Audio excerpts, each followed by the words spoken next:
Dari Tanah Sunda yang asri, Komisi Pemilihan Umum Kabupaten Majalengka mempersembahkan. Halo teman pemilih, balik lagi dengan kami di podcastnya KPU Kabupaten Majalengka. Oke teman pemilih, seperti biasa, hari ini kita bakal ngobrol-ngobrol santai terkait kepemiluan dan demokrasi. Hari ini sudah pasti saya juga tidak sendiri, tapi bersama dengan narasumber kita. Kebetulan narasumber kita hari ini berasal dari KPU Kabupaten Majalengka, orang KPU-nya juga nih, dari Majalengka juga, KPU Majalengka.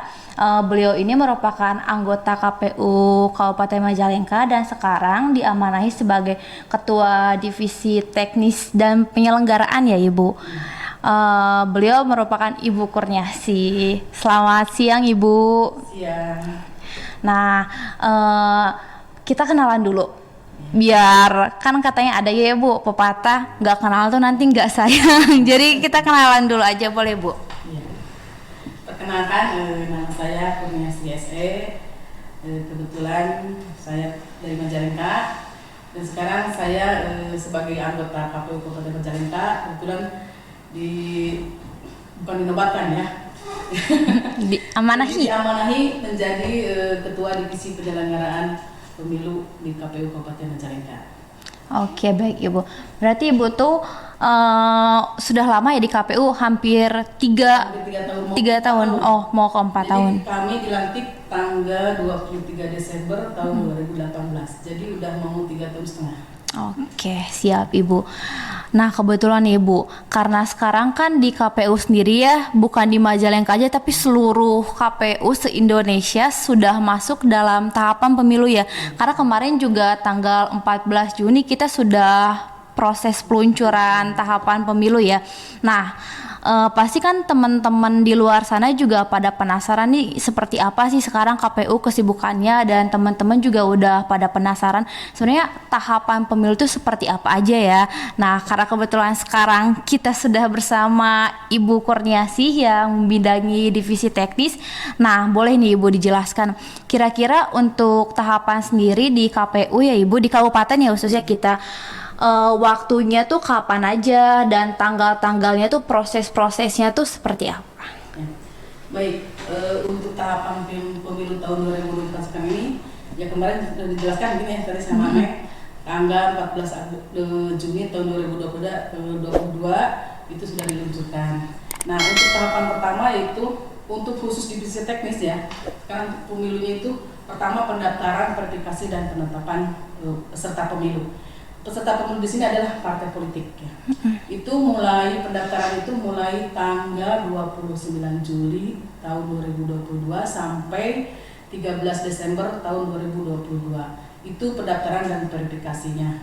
Dan untuk penetapannya mulai tanggal 14 Desember tahun 2022. Itu penetapan partai politik peserta pemilu. Oke, baik Ibu. Berarti ada proses verifikasi administrasi ya Ibu dan proses verifikasi faktual. Iya. Oke.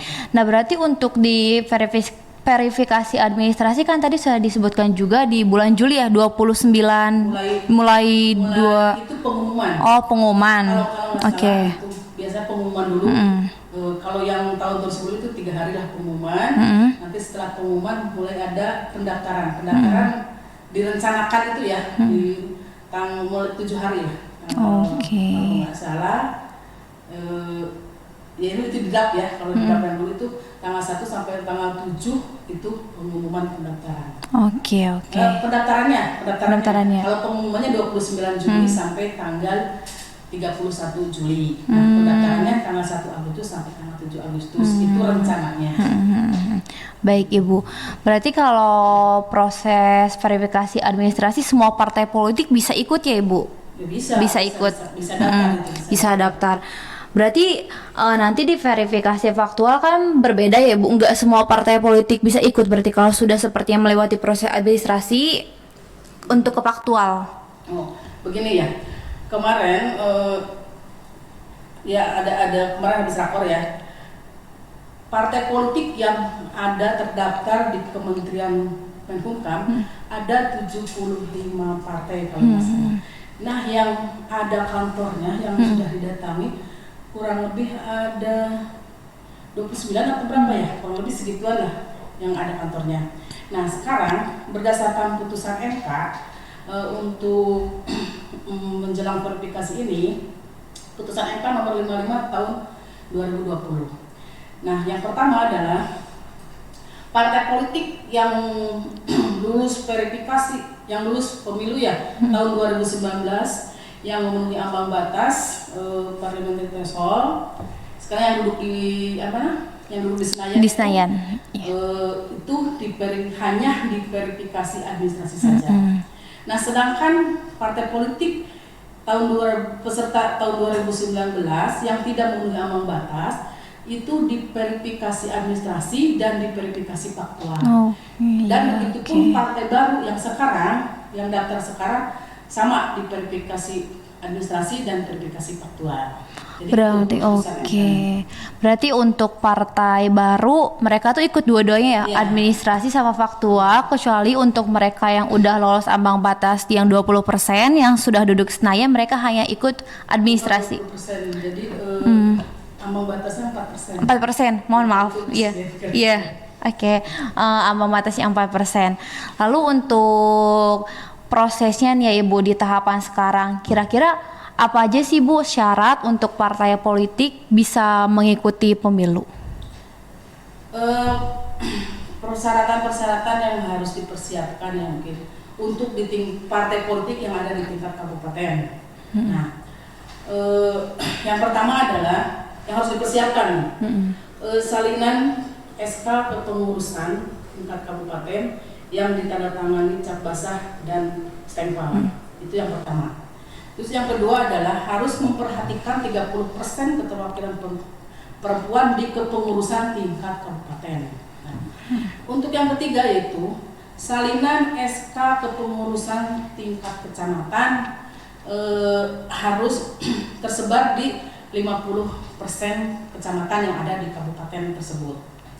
Yang keempat itu harus menyerahkan database keanggotaan yang dibuktikan dengan KTA dan KTP. Database-nya itu 1000 atau 1/1000 dari jumlah penduduk di kabupaten tersebut.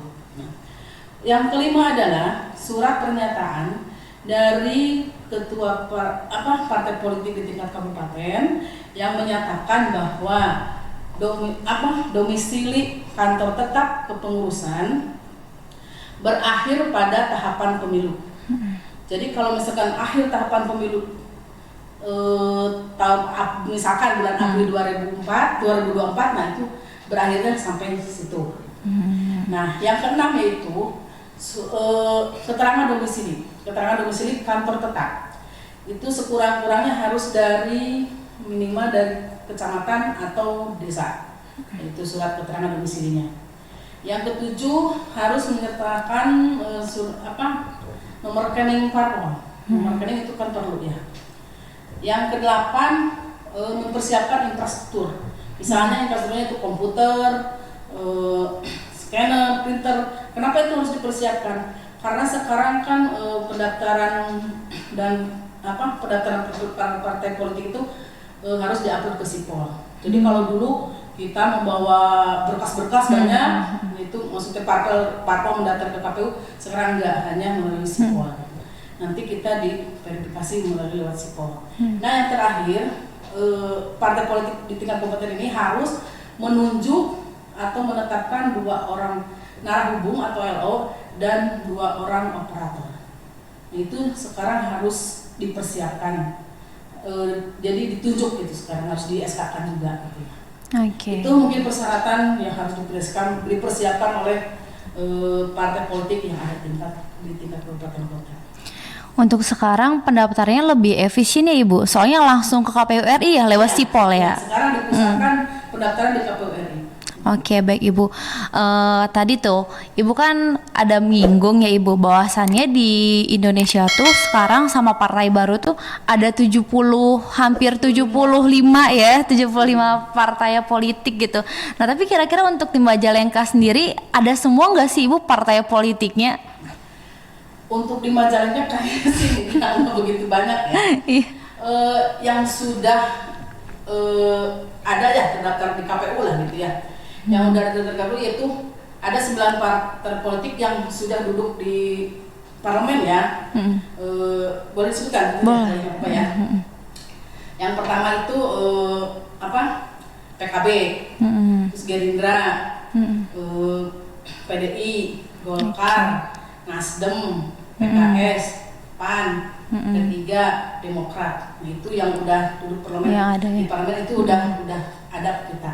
Nah, ada juga partai yang tidak duduk di parlemen, yang pemilu kemarin udah ada ke kita, yaitu partai PKP ya, PSI sama Berkarya.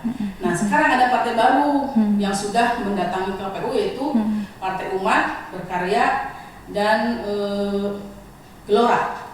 Bukan Umat, Gelora, dan Buruh. Ada 3, baru ada 3. Ada partai barunya itu.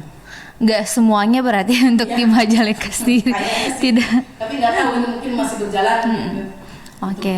Masuk ke kabupaten-kabupaten yang udah ada di pusat. Oke, baik Ibu. Lalu ya Ibu, untuk kita sendiri ya Ibu dari dalam di KPU-nya, apa aja sih Bu persiapan dari divisi teknis dalam menghadapi tahapan? Sekarang juga udah tahapan ya Ibu. Karena tahapan masuknya ke teknis ya Ibu. Untuk kebanyakan di teknis ya. Nah, seperti itu Ibu. Ya, kita semuanya harus mempersiapkan kalau sendiri ininya, prinsip itu kan harus ada mandiri, integritas, dan profesional. Itu kan yang harus dirikan. Tapi di sini kita harus mempersiapkan fisik juga, mental juga, gitu. Jadi kesehatan kita harus jaga. Nah, sekarang kan masih masa pandemi ya, meskipun udah mau berada ini, tapi tetap kita harus jaga kesehatan. Ya, tetap kita harus. Kalau sekarang sih ada tagline bersama KPU kita bahagia. Harus bahagia walaupun dan senyum. serantak. Harus senyum, jangan istilahnya jangan jutek lah. Oke, baik Ibu. Lalu untuk berarti sekarang tuh ya Ibu, untuk partai politik walaupun sekarang sudah masuk tahapan, nanti mereka tuh akan mendaftarnya tuh di 29 Juli. 29 Juli. Enggak, Oke. jadi 29 itu pengumuman. Oh, berarti Jadi pengumuman 29 Juli. kurang lebih 3 harian lah menurut ya, kalau yang sudah 3 harian gitu.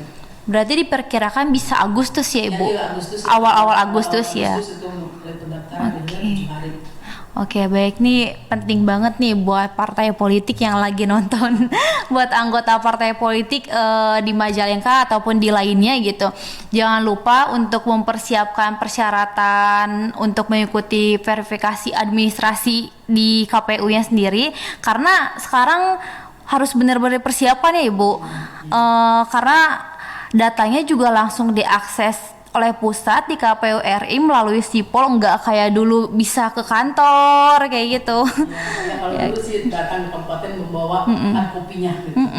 Kalau sekarang bener-bener lewat pusat, tapi emang menurut Ibu sendiri mendingan seperti sekarang lewat sipol atau seperti dulu ke kantor kabupaten kota masing-masing? Kalau menurut saya emang lebih praktis sekarang. Jadi ada persiapan. Sekarang kan masa persiapannya sampai tanggal 29 itu. Jadi parpol sekarang bisa mempersiapkan diri untuk memenuhi persyaratannya untuk dimasukkan ke sipol. Nah, tapi nanti KPU untuk membuka ruang akses sipol mungkin nanti ada pemberitahuan lebih lanjut. Oke, berarti nanti juga bakal ada pemberitahuan juga ya melalui LO partai politik ya. Tapi itu dari pusat, dari KPU RI yang membuka aksesnya, nanti diturunkan ke bawah gitu, provinsi dan kabupaten. Ya, ini juga penting banget nih buat partai politik. LO-nya katanya harus cerdas dan tangguh dan selalu on 24 jam. Iya, LO harus cerdas juga nanti dalam penyampaian. Itu kan arah hukum ya. Dia harus cerdas gitu. Kalau misalkan maaf, kalau misalkan lola, itu lama juga gitu penyampaiannya. Loading lama. Oke, baik Ibu. Oke nih Bu, sekarang kita membahas terkait tahapan aja ya Bu. Cukup di tahapan dan verifikasi administrasi terlebih dahulu. Nah, untuk yang terakhir, Apa pesan Ibu untuk partai politik yang ingin mengikuti pemilu sekarang? Pesan terakhir saya itu partai politik untuk segera mempersiapkan segala persyaratan yang harus ditempuh ya, dan jangan lupa para politik juga harus ada kekompakannya di partai politiknya dan tetap jaga kesehatan. Oke, siap. Tapi sekarang kayaknya pandemi udah lumayan ya, amin ya. Semoga nanti di 2024 udah nggak ada, amin. Oke, seperti itu tadi obrolan kita bersama dengan Ibu Kurniasi selaku Ketua Divisi Teknis Penyelenggaraan KPU Majalengka. Buat teman-teman, jangan lupa untuk terus ikuti akun media sosial kami di YouTube ataupun di Twitter, Instagram, Facebook. Terima kasih. Sekian. Assalamualaikum warahmatullahi wabarakatuh. Jangan lupa buat subscribe, like, dan komen sampai Majalengka. Oh iya, satu lagi. Jangan lupa juga buat follow dan ikuti media sosial seluruh KPU Kabupaten Majalengka. Dadah.